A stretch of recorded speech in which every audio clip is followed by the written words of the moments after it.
Olá, nessa videoaula vamos ver mais elementos de formulário, vamos aprender sobre as caixas de texto principalmente e os botões, tá? E vamos ver também como customizar, fazer um mecanismo de sugestão para os elementos do tipo input, como nós já vimos no vídeo passado. Bom, a caixa de texto é utilizada para textos longos, quando a gente tem texto que vai mais de uma linha, e aí a gente deseja então inserir textos longos, o ideal é utilizar uma caixa de texto. Certo? A caixa de texto chama textiária, que seria área de texto, né? E aí o textiária, ele não é um elemento do tipo input, né? Não é um input específico, ele é textiária. E aí, o que acontece? Quais são os valores que ele precisa ter? Ele vai ter o rows e calls, que vai definir qual é a largura e a altura desse componente textiária. Isso se a gente quiser fazer essa formatação via HTML. É possível também fazer essa formatação via CSS. Tudo bem? Então, e aí o texto que a gente quer colocar dentro dele, a gente coloca dentro dessa área, porque o textiária ele é um elemento que abre e fecha, diferente dos inputs, que a gente só colocava input e definia qual era o tipo do input. Tá? Daqui a pouco a gente faz um exemplo e mostra, né, o exemplo passo a passo, e modifica esse exemplo, cria outros elementos para a gente testar. A segunda coisa que eu queria mostrar nessa aula é com relação à data list. A data list permite a gente definir uma lista de opções, certo? Então, eu defino lá uma lista de opções e depois eu tenho uma propriedade que eu posso colocar no meu input. Eu posso colocar um input, type tal, text, aí eu coloco qual é a lista, list, e eu coloco o ID de um data list. Feito isso, na medida que eu for digitando, ele vai tentando mostrar para mim as opções. Tá? Então, quando eu colocar lá sabores, eu vou começar a digitar, ele vai mostrar quais são as opções que eu tenho, que eu gostaria de utilizar. Então, é um recurso bastante interessante para tornar a experiência do usuário mais agradável, né? Uma vez que a gente pode definir uma série de valores aqui para o nosso data list e conforme o usuário vai digitando, ele vai verificando aquele resultado. E por fim, eu queria falar também nessa aula dos botões. Então nós temos 3 tipos de botão em HTML e existem 2 formas diferentes de fazer cada um deles. Tá? Então a primeira delas é usando o elemento button, e aí é button, type, e a gente vai dizer qual é o tipo desse botão. Existem 3 tipos diferentes: o tipo submit, o tipo reset e o tipo button. Nesse caso eu estou usando um botão do tipo button. Um botão do tipo button ele não faz nada. Certo? Ele é só um botão. Professor, como assim ele não faz nada? Na real, ele não tem uma utilidade específica. Você que teria que programar qual é a utilidade. Para você programar isso, você vai precisar usar JavaScript, vai precisar usar uma linguagem diferente que vocês ainda não conhecem. Talvez também vão aprender nas próximas aulas, nos próximos módulos. Tudo bem? Ou seja, quando eu quero um botão de propósito geral, então eu vou usar o tipo button. Agora, se eu tenho um formulário e eu quero mandar os dados do meu formulário, então eu tenho um tipo específico que é chamado de submit, que é enviar, né? Submit significa submeter, enviar. Então, nesse caso, se eu quero, se esse elemento está dentro de um formulário e eu tenho um botão do tipo submit, então esse botão ele envia os dados do formulário. E o terceiro tipo é o tipo reset, que ele volta os dados na configuração original, volta os dados do formulário. Então, se a configuração original do meu formulário os elementos são vazios, ao clicar no botão de reset, ele vai limpar todos os campos, todos os valores, e com isso a gente vai poder preencher o nosso formulário de novo. É um pouco delicado o uso do botão reset, porque pode ser que o usuário aperte sem querer, ele está terminando de preencher e você coloca um botão reset do lado do botão de enviar. O pessoal vai clicar no botão de enviar e sem querer aperta o reset. Ou seja, ele perderia todas as informações que ele colocou, porque eu ia voltar no estado original. Então tem que tomar um pouco de cuidado, o botão reset não é um botão tão utilizado.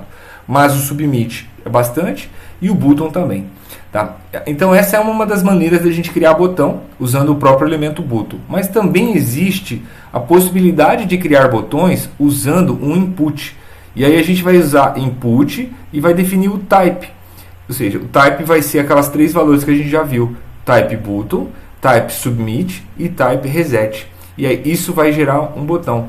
E o rótulo do botão, o texto que vai aparecer no botão, ele é definido pela propriedade value. Então eu tenho value e aí esse value vai definir qual é o texto que o botão vai apresentar. Note que no exemplo anterior, o texto, o rótulo do botão, ele entra dentre os elementos button. Então, eu coloco button, abre button, fecha button, e aí o texto que tem aqui dentro, ele vai usar como o texto do botão. Note que essa abordagem, usando botões, a gente pode colocar imagens, a gente pode fazer uma série de customizações aqui. Enquanto que, usando o input type button, ou type submit, ou type reset, isso já não é possível. Não é possível a gente colocar uma imagem aqui dentro, por exemplo, tá? Até tem uma outra tag de input que você consegue definir uma imagem, mas uma característica aí que a gente distingue um do outro. Se você quer um botão mais elaborado, você vai usar o button. Se você quer apenas um botão com texto, você pode usar um input mesmo, não teria nenhum tipo de problema. Okay? Bom, então vamos para os nossos testes, né? Vamos olhar como fazer esses elementos e como eles se comportam. Então, eu comecei aqui, ó.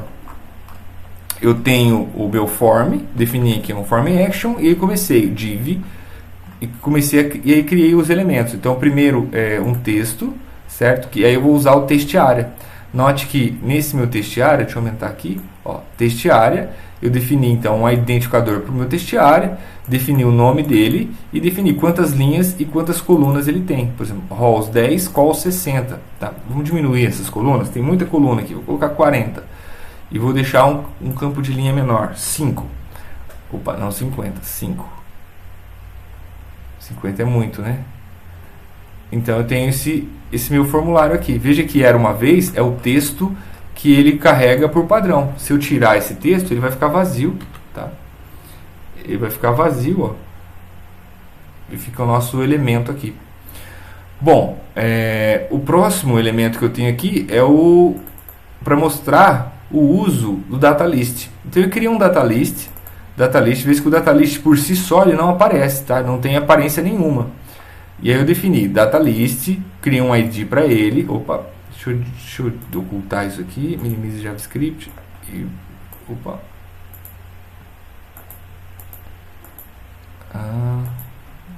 Parece que deu uma travadinha aqui que eu não consigo. Ok, não tem problema. Vamos lá. Então eu defini um ID para o meu data list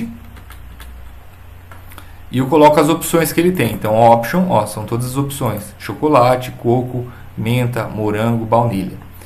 E lá no meu input, veja que eu não coloquei qual é o tipo dele. Quando eu não coloco qual é o tipo, ele assume o tipo text, tá bom? Esse é o padrão do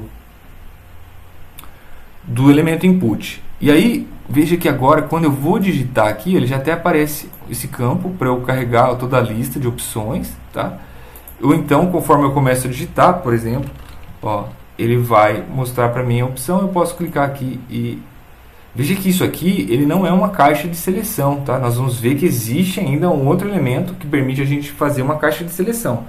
Não é esse o caso. Esse o caso é um elemento de texto onde a gente consegue sugerir, usando o data list, sugerir que ele carregue novas informações, certo? Então, se eu começar aqui, ó, coloquei a letra C, ele já carrega as palavras que começam com a letra C, tá? Se eu fizer, vamos colocar aqui, vou colocar um M aqui, ele vai trazer as palavras que começam com a letra M, tá certo? E aí é um recurso interessante. E por fim eu tenho os botões, né? Nessa página, ó, os botões, e eu mostrei os três aqui, do tipo submit, reset e o button, e também o input type submit, reset e button. Note que não há diferença entre os botões, tá? Entre a aparência deles. Eu só quero mostrar o valor do reset, ó, vou colocar aqui um teste, e aqui eu vou colocar um elemento. Quando eu clico em resetar, o que ele faz? Ele volta para o estado original. Qual é o estado original nesse caso? Era vazio, tá? Se por um acaso eu tivesse colocado aqui algum valor, vamos deixar um valor como padrão. Então eu venho aqui e coloco, o value desse elemento vai ser o coco, e o segundo eu vou colocar aqui um texto, certo? Então eu vou colocar essa informação como valor padrão. Então eu chego aqui no texto, tem um texto já como valor padrão e o sabor coco. Bom, se eu selecionei um outro sabor aqui e definir um novo texto, mostrando os testes. E aí quando eu clico em resetar agora, o que vai acontecer? Ele vai voltar ao estado original. Qual é o estado original? O estado que eu carreguei a página, o estado que eu defini os elementos inicialmente. Que nesse caso vai ser essas informações. O nosso botão genérico, ele não faz diferença, ou seja, ele não modifica nada. E o botão de enviar, ele submete os dados do formulário. Veja que eu tenho um formulário aqui, eu não coloquei nenhum caminho, tá? Mas vamos supor que eu tivesse colocado aqui uma página. teste.html,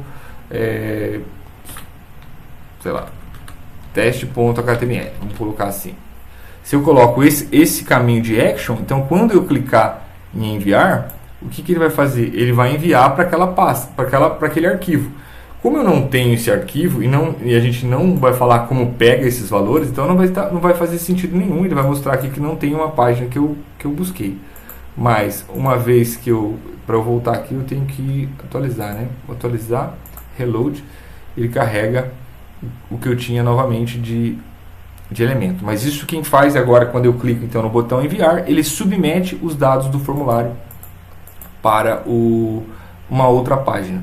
E aqui eu queria mostrar para vocês, eu me lembrei, ó, veja o que acontece aqui com relação ao texto e ao textiária, certo? Como o textiária tem um tamanho e o meu texto ficou na parte ficou alinhado nessa parte inferior, tá? A gente poderia aqui definir, por exemplo, o vertical align. Aqui o vertical align vai fazer sentido, certo? Eu poderia aplicar aqui, ó, textiária vertical. Esse aqui é o meu seletor, certo? Aí eu vou usar a propriedade vertical align. Eu vou colocar, acho que baseline é o padrão, né? Eu não me lembro quais são as opções, então eu teria que entrar lá no W3 Schools para ver quais são as opções, tá?